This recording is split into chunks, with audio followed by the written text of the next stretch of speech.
ನಿನ್ನೊಳಗ ನೀನು ತಿಳಿದ ನೋಡಣ್ಣ, ನಿನ್ನೊಳಗ ನೀನು ತಿಳಿದ ನೋಡಣ್ಣ. ಹನುಮಂತ್ ಲಮಣಿ. ವಿಷಯ ಏನಪ್ಪ ಅಂದ್ರೆ, ನಾನೀಗ ಕಲರ್ಸ್ ಕನ್ನಡ ಬಿಗ್ ಬಾಸಿಗೆ ಬಂದೀನಿ ರೀ. ಬಿಗ್ ಬಾಸಿಗೆ ಬಂದಿದ್ದಕ್ಕೆ ಖುಷಿನೂ ಅಷ್ಟಾಗತ್ತೈತಿ, ಹೆದರಿಕೆನೂ ಅಷ್ಟಾಗತ್ತೈತಿ. ಸುದೀಪ್ ಸರ್ ಬೆಟ್ ಮಾಡೋಕ್ಕೆ ಹೆದರಿಕೆ ಬರಾಕತ್ತೈತಿ. ಸರ್ ನೋಡಿದ್ರನ್ನ ಮಾತು ಬರೋಲ್ಲ, ಏನು ಮಾತಾಡ್ಬೇಕಂದ್ರೆ ಲೆಕ್ಕನೂ ಹರಿಯಾಗತ್ತಿಲ್ಲ.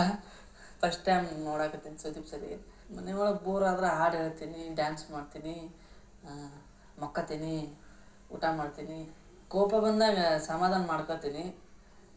4 ಅಂಗಿ 4 ಲುಂಗಿ 2 ಚಡ್ಡಿ ತಗೊಂಬಂದೀನಿ. ಇನ್ನೂ ಜಾಸ್ತಿ ತರ್ಬೇಕನ್ನೋದ್ರಾಗ ಇವ್ರು ಹಾಕೊಳ್ಳೋ ಮಟ್ಟ ಬಿಟ್ಟಿಲ್ಲ. ಹಂಗೆ ಕರ್ಕೊಂಬಂದಾರ.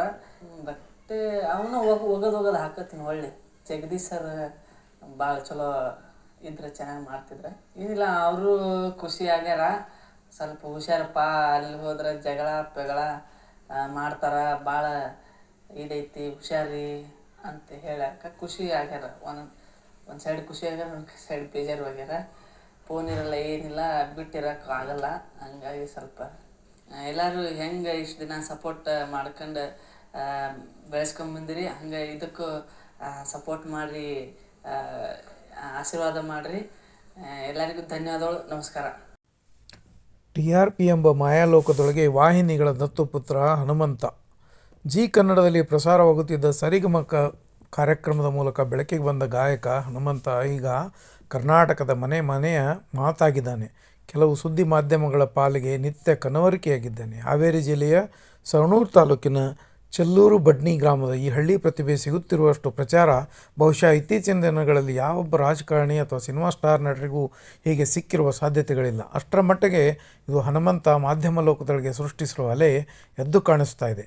ಮನರಂಜನೆ ವಾಹಿನಿ ರಿಯಾಲಿಟಿ ಶೋವೊಂದರಲ್ಲಿ ಗಾಯಕನಾಗಿದ್ದ ಹನುಮಂತನಿಗೆ ಇಷ್ಟೊಂದು ಬೇಡಿಕೆ ಯಾಕೆ ಬಂತು? ಅದೇ ರೀತಿ ರಿಯಾಲಿಟಿ ಶೋನಲ್ಲಿ ವಿನ್ನರ್ಗೂ ಸಿಗದಷ್ಟು ಪ್ರಚಾರ ಈ ಕುರಿಗಾಹಿಗೆ ಹೀಗೆ ಯಾಕೆ? ಹನುಮಂತನಿಗೆ ಡಿಮ್ಯಾಂಡ್ ಇದೆ ಅಂದರೆ ಮಾರುಕಟ್ಟೆ ಅಂದರೆ ಸೃಷ್ಟಿಯಾಗಿದೆ ಅಂತ ಅರ್ಥ ಅಲ್ವಾ? ಈಗೊಂದಿಷ್ಟು ಪ್ರಶ್ನೆಗಳನ್ನು ಮುಂದಿಟ್ಟುಕೊಂಡು ಹೊರಟ್ರೆ ಉತ್ತರ ಮತ್ತದೇ ಕುಖ್ಯಾತಿಗೊಳಗಾಗಿರುವ TRP ಅಥವಾ ಟೆಲಿವಿಷನ್ ರೇಟಿಂಗ್ ಪಾಯಿಂಟ್ಗೆ ಬಂದು ನಿಲ್ತಾ ಇದೆ. ಎಲ್ಲದಕ್ಕೂ ಕಾರಣ TRP. ಮನರಂಜನೆ ವಾಹಿನಿ ಮೂಲಕ ಕರ್ನಾಟಕಕ್ಕೆ ಪರಿಚಯನಾದನು ಹನುಮಂತ. ಹಾಗಂತ ಮನರಂಜನೆ ಚೌಕಟ್ಟಿಗೆ ಮಾತ್ರವೇ ಸೀಮಿತವಾಗಿ ಉಳಿಯಲು ಬಿಡದ ಕರ್ನಾಟಕ ಸುದ್ದಿವಾಹಿನಿಗಳು ಬಿಡಲಿಲ್ಲ. ಎಷ್ಟರ ಮಟ್ಟಿಗೆ ಅಂದರೆ ಕೆಲವು ಸುದ್ದಿವಾಹಿನಿಗಳು ಅರ್ಧ ಗಂಟೆ ಎಪಿಸೋಡ್ ಪ್ಲ್ಯಾನ್ ಮಾಡುವಾಗ ಪ್ರತಿದಿನ ಹನುಮಂತನದೊಂದು ಕಾರ್ಯಕ್ರಮ ಇರಬೇಕು ಎಂಬ ಸಂಪ್ರದಾಯವನ್ನೊಂದು ಬೆಳೆದು ನಿಂತಿದೆ.